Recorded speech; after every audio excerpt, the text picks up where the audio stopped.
ولسه مع حضراتكم واحتفالنا بعيد ميلاد مجلة كلاسي الخامس.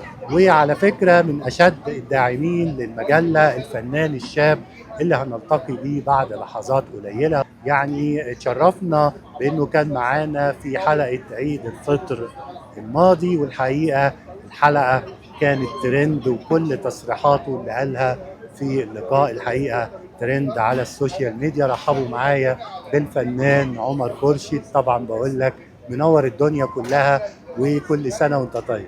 ميرسي وانت بقى بصحة وسلامة، شكرا جدا. ربنا يخليك. زي ما قلت انت اكبر داعم لمجلة كلاسي، مش كده؟ مظبوط.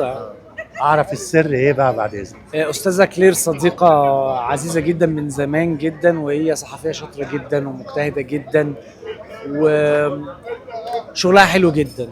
فطبعا لازم الواحد دايما يدعم، بخلاف انها صديقة، ان لازم دايما الواحد يدعم الصحافة الحرة المستقلة اللي بتغطي الفن بدون اي محسوبية او بدون واسطة او بدون اتجاهات او مجاملات. لا، هي بتدعم الفن المصري كفن مصري. ما حصلش بالنسبة لك شائعات، اخبار غير صحيحة زي ما بنشوف كده؟ يعني معظم الفنانين بيطلع عليهم اشاعات كده غريبة، هل انت حصل معاك ده؟ اكيد طبعا، كتير جدا.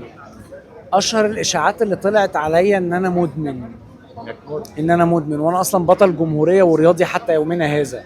اشهد على فكرة، يعني هو على طول في الجيم، ما بيفارقش الجيم. اه، انا بحب الرياضه، يعني ملهاش علاقه بيبقى شكل جسمي حلو وبتاع. انا بحب العب رياضه وبلعب فنون قتال وكده، فاللي هو ازاي ليه اشاعه زي دي طلعت؟ يعني تفتكر ايه السبب؟ كانت موضه ساعتها، طلعت عليا انا واحمد الفيشاوي ومحمد جلال عبد القوي. كنت انا ساعتها، احنا ثلاثه اصحاب قوي قريبين من بعض، فطلعت علينا الاشاعه ديت.